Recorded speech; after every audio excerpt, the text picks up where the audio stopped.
महाराष्ट्र में संजय राउत पहले ईडी को धमकाते हैं और वो एक फिल्म के गाने की लाइन को उन्होंने ट्वीट किया, आ देखें किसमें कितना है दम। और उसके लिए उन्होंने एक आंदोलन की तैयारी भी की थी, शिव सैनिकों को सड़क पे उतारने तक की बात हुई। लेकिन अब वो सफाई दे रहे हैं और वो कह रहे हैं कि मेरा ये मतलब नहीं था कि हम कोई आंदोलन करेंगे, मैंने तो ये कहा था कि कुछ शिव सैनिक भी उसके साथ रहेंगे, हमारे कुछ शिव सैनिक भी साथ जाएंगे, ये मतलब है, मेरा मतलब आंदोलन से नहीं है। तो क्या संजय राउत डर गए हैं? सवाल ये उठता है। क्या संजय राउत में अब दम नहीं है? जी सवाल ये उठता है। और आखिरकार ये संजय राउत की भाषा अचानक बदल क्यों गई? जब ये ईडी को धमका रहे थे, आज ये कहते हैं नहीं जी हम कोई आंदोलन नहीं कर रहे हैं, हमारी पत्नी ईडी जो चाहती है पूछताछ करे वो कर ले। महाराष्ट्र में संजय राउत पहले ईडी को धमकाते हैं और वो एक फिल्म के गाने की लाइन को उन्होंने ट्वीट किया, आ देखें किसमें कितना है दम। माने वो ईडी को ये कहना चाह रहे थे कि तुम अपनी अब तरफ से कोशिश करके देख लो, हमारे में बड़ा दम है, हम तुमसे मुकाबला करेंगे। और उसके लिए उन्होंने एक आंदोलन की तैयारी भी की थी, शिव सैनिकों को सड़क पे उतारने तक की बात हुई, जिसको अखबार वालों ने भी छापा कि संजय राउत अपनी पत्नी के ईडी के सम्मन होने के बावजूद वो उसको पेश नहीं होने दे रहे हैं और बार बार ये कह देते हैं कि तबीयत ठीक नहीं है, हम पेश नहीं हो सकते। और 30 तारीख में जो ईडी को पेश होना था उसके बावजूद भी फिर वही राग अलापा गया कि हम आग से न टकराए, ईडी हमसे कर रही है। कहीं उन्होंने बोला कि केंद्र सरकार अपने तोते छोड़ रही है, मतलब बात को घुमाने की कोशिश की, जबकि सीधी सीधी बात यह है कि महाराष्ट्र के पीएमसी बैंक घोटाले में 6500 करोड़ रुपए का फर्जीवाड़ा हुआ है, जो कि फर्जी खाते खोलकर कुछ ही लोगों के बैंक अकाउंट फर्जी खोलकर और कुछ लोगों ने लूट लिया। और वो आम जनता का पैसा है जिसके लिए आम जनता आज भी मारी मारी परेशान घूम रही है। और गरीब लोग ये चाह रहे हैं कि वो किसी तरह हमारा पैसा सरकार वापस दिलाए। बहुत सारे लोगों ने अपने रिटायरमेंट का पैसा, गरीब लोगों ने एक एक रुपया जोड़कर किस तरह से अपना पैसा उस बैंक में जमा किया था, लेकिन एक घोटाला करके ये पीएमसी बैंक में 6500 करोड़ रुपया बंदर बांट कर दिया गया। इस बात को लेकर के जब एक वधावन बंधु सामने आए और इनकी कंस्ट्रक्शन कंपनी, जिसने इसका सबसे बड़ा एसेट 73% कुल घोटाले का अपने अकाउंटों में ट्रांसफ़र किए और उससे अपने जेट खरीद लिया, विमान और यॉट खरीद लिया और उसकी लग्जरी गाड़ियां ले ली और उसको धंधे में उतार दिया। ये सब आरबीआई ने जब जांच की और ये पाया कि ये जो घोटाला हुआ है, इस घोटाले में बहुत बड़ा फर्जीवाड़ा है, लेकिन इस बंदर बाट में कई बड़े नाम भी शामिल हैं। उसकी जांच हो रही थी, तब संजय राउत की पत्नी वर्षा राउत का नाम सामने आया था। और वर्षा राउत के सामने आने के बावजूद ये संजय राउत जांच में सहयोग करते, उसके बजाय ईडी को धमका रहे थे, आ देखें किसमें कितना है दम। तो लोगों को लगा कि अब संजय राउत अपनी जो उनकी स्टाइल है डराने धमकाने की और आंदोलन की धमकी देने की, वो करेंगे। लेकिन आज आश्चर्यजनक बात यह है कि जो समाचार पत्रों में आया कि 5 तारीख को उनकी पत्नी को पेश होना है ईडी के सामने बयान दर्ज कराने के लिए, तो उन्होंने पहले कहा था कि शिव सैनिक भी सड़क पर उतरेंगे, लेकिन अब वो सफाई दे रहे हैं और वो कह रहे हैं कि मेरा ये मतलब नहीं था कि हम कोई आंदोलन करेंगे, हम ईडी की जांच में सहयोग करेंगे, मेरी पत्नी वर्षा राउत ईडी के सामने जाएगी और बयान दर्ज कराएगी, मैंने तो ये कहा था कि कुछ शिव सैनिक भी उसके साथ रहेंगे, हमारे कुछ शिव सैनिक भी साथ जाएंगे, ये मतलब है, मेरा मतलब आंदोलन से नहीं है। तो क्या संजय राउत डर गए हैं? सवाल ये उठता है। क्या संजय राउत में अब दम नहीं है? जी सवाल ये उठता है। और आखिरकार ये संजय राउत की भाषा अचानक बदल क्यों गई? जब ये ईडी को धमका रहे थे, आज ये कहते हैं नहीं जी हम कोई आंदोलन नहीं कर रहे हैं, हमारी पत्नी ईडी जो चाहती है पूछताछ करे वो कर ले। तो आपको बताऊं कि ये क्यों हुआ है, क्योंकि आपको बता दूं कि जो पीएमसी बैंक के जो डायरेक्टर है राकेश वधावन और उनका बेटा सारंग वधावन, आपको जानकारी है कि वो पहले से ही जेल में हैं। उनके अलावा ये संपत्ति किस किस में गई, तो एक संजय राउत के बहुत निकटतम हैं, और निकटतम इसलिए हैं कि उनकी जो पत्नी है प्रवीण राउत, ये परवीन राउत संजय राउत का निकटतम है और इसने इस घोटाले में 1,60,00,000 रुपए इनके खाते में आए हैं और इसमें से इसने जो है अपनी पत्नी को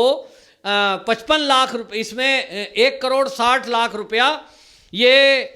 अपनी पत्नी के खाते में माधुरी के इन्होंने डाला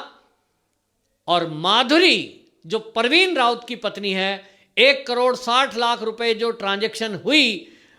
वो पीएमसी बैंक घोटाले में से पैसा था, उस पैसे में से 55 लाख रुपए संजय राउत की घरवाली वर्षा राउत के खाते में ट्रांसफर करती है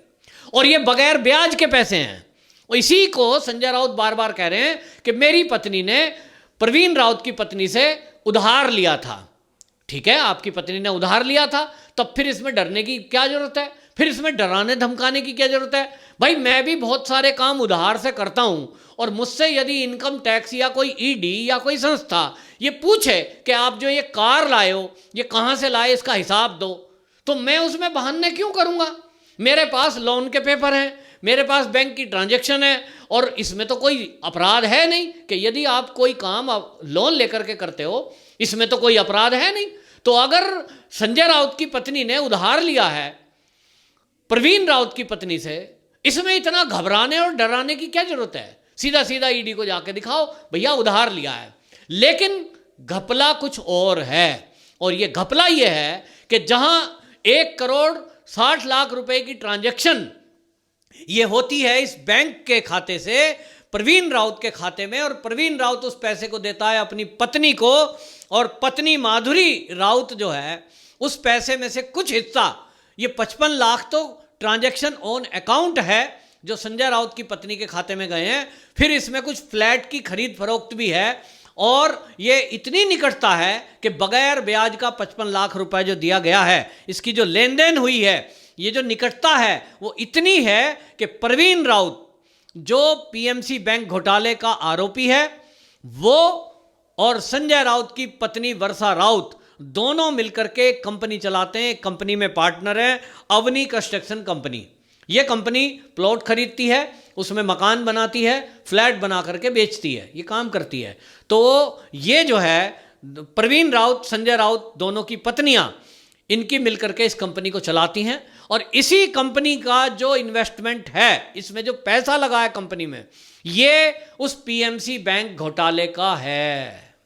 अब आपको समझ में आता होगा कि क्या घालमेल है और क्या तालमेल है और इस घालमेल और तालमेल के खुलासे अब जब परत दर परत हो रहे हैं कि पीएमसी बैंक का 6500 करोड़ रुपया जो गरीबों का है उस लूट में कौन कौन शामिल हैं, तो जब अब आग धीरे धीरे संजय राउत तक आ रही है तो पहले ये सोच रहे थे कि डरा धमकाकर हैकड़ी दिखा देंगे, लेकिन अब इनको जब लगा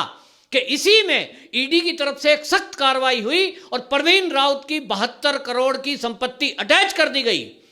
तब इनको लगा कि ये तो ईडी सख्त कार्रवाई कर रही है और इसमें कोर्ट के आदेश हैं कि आप उन गरीबों का जिनका पैसा ये घोटालेबाजों ने लूट खाया है उनका पैसा कैसे वापस जाएगा? उनका पैसा तभी वापस जाएगा जब ये वधावन परिवार जो है, जब ये परवीन राउत परिवार है, जिन लोगों ने घोटाला किया है, ऐसे लगभग 15 से 20 खाते ऐसे मुख्य रूप से हैं जिन्होंने मोटे मोटे अमाउंट लिए हैं, उन सबकी संपत्ति जब्त होगी, उनकी कार कोठी बंगला सब नीलाम किया जाएगा और उससे जो पैसा आएगा कुछ पैसा रिकवर हो सकता है जो गरीबों को वापस दिया जाए, क्योंकि हर गरीब आदमी जिनका पैसा उस पीएमसी बैंक में था वो एक उम्मीद जगाए हुए है केंद्र सरकार की ईडी संस्था से कि उनका आज नहीं तो कल उनको पैसा वापसी मिलेगा, क्योंकि अभी तो रोक लगी हुई है, अभी लिमिट बना दी गई है, जितने भी पैसे जिनके हैं उसकी लिमिट अभी आरबीआई ने 1 लाख रुपया की हुई है। बहुतों का बहुत लाख रुपया है लेकिन नहीं निकाल पा रहे हैं। किन्हीं की बेटी की शादी आ गई है, किन्हीं को अपना मकान खरीदना है, वो पैसे विड्रॉल नहीं कर सकते हैं क्योंकि बाउंडेशन लग गई है और इसके पीछे कारण ये है कि बैंक के पास फंड ही नहीं है। तो ये फंड जुटाने के लिए घोटालेबाजों की संपत्तियां जब्त होना और इसके तार कहां कहां जुड़े हैं ये पता लगाना बहुत ज़रूरी है। और जब अब संजय राउत का नाम आ रहा है तो यहां एक तरफ भाजपा और जो महाराष्ट्र की जनता है वो भी एक सवाल उठा रही है कि ये जो उद्धव ठाकरे सरकार है, जो शिवसेना है, इनका तो काम था कि जनता की सेवा करें, लेकिन ये जनता की सेवा के बजाय ये तो घोटाला करने में लग गए। और अगर पत्नी हो या पति हो, कोई अगर मिलता है तो परिवार का अंग ना। तो भाई संजय राउत जी को ये जवाब देना पड़ेगा कि उनकी पत्नी यदि किसी अपराधी के साथ, कोई जो आरोपित है प्रवीण राउत, उसकी पत्नी के साथ पार्टनर है और उस कंपनी में यदि कोई घोटाला हुआ है, यदि कोई घोटाले का पैसा लगा है, तब फिर जिम्मेदारी तो तय होती है, अपराधी तो बनता है, अपराध तो बनता है कि यदि कोई लूट का पैसा, आप देखिए हमारे संविधान में कानून है कि यदि लूट के पैसे से, चोरी के पैसे से कोई सामान खरीद ले कोई व्यक्ति और उसका कोई उपयोग करे, उपभोग करे, तो वो भी बराबर का दोषी माना जाता है। बहुत सारे मामलों में लोग बाग सस्ती मानकर मोबाइल फोन खरीद लेते हैं, गाड़ी खरीद लेते हैं, और वो चोरी की निकली तो पुलिस उस लोगों को भी पकड़ के ले जाती है, सामान जब्त तो होता ही होता है। इसमें ईडी की तरफ से यही कार्रवाई हो रही है। और जो वर्षा राउत और जो माधुरी राउत है, ये इन दोनों की जो कंपनी है अवनी कंस्ट्रक्शन, इसकी भी मामले की जांच पूरी तरह की जा रही है कि अभी तक जो ये संजय राउत की पत्नी और ये प्रवीण राउत की पत्नी ने मिलकर के जो फ्लैट्स बनाए हैं, कहीं इनमें तो इस 6500 करोड़ रुपए की लूट का पैसा नहीं लगा। और अगर ऐसा हुआ, यदि ऐसा हुआ, तो संजय राउत की पत्नी को जेल जाने से कोई नहीं रोक सकता, इनकी संपत्ति जब्त करने से कोई नहीं रोक सकता, क्योंकि अल्टीमेटली ईडी को यह जिम्मेदारी दी गई है कि वो इसकी जांच करे और आरबीआई की यह जिम्मेदारी है कि इस पैसे को रिकवर करके गरीब लोगों को वापसी दे। अब संजय राउत को तय करना है कि वो गरीबों का हक मारकर अपने घर में रखना चाहते हैं या एक एक पैसा उनके मित्र ने या उस मित्र की पत्नी ने अगर किसी तरह अपने खाते में या फ्लैट बनाने में यूज किया है, तो उस दोस्त की पत्नी से कहेंगे कि भैया इस पैसे को गरीबों को वापस दो। अल्टीमेटली तो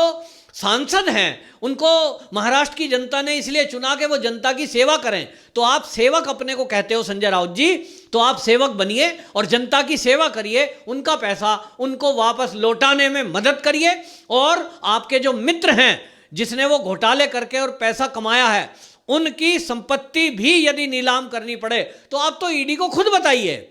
कि भाई ये इसने घपला किया है। आखिरकार 1,60,00,000 की ट्रांजैक्शन है, बहुत मोटा अमाउंट है, तो कितने गरीबों का घर इस पैसे से चिराग जलाने में काम आ सकता है, कितने ही गरीबों का काम हो सकता है। वो गरीब लोग हमें कमेंट में लिखते हैं कि भाई हमारा भी पैसा दिला दो। गरीब आदमी देख रहा है कि ये जो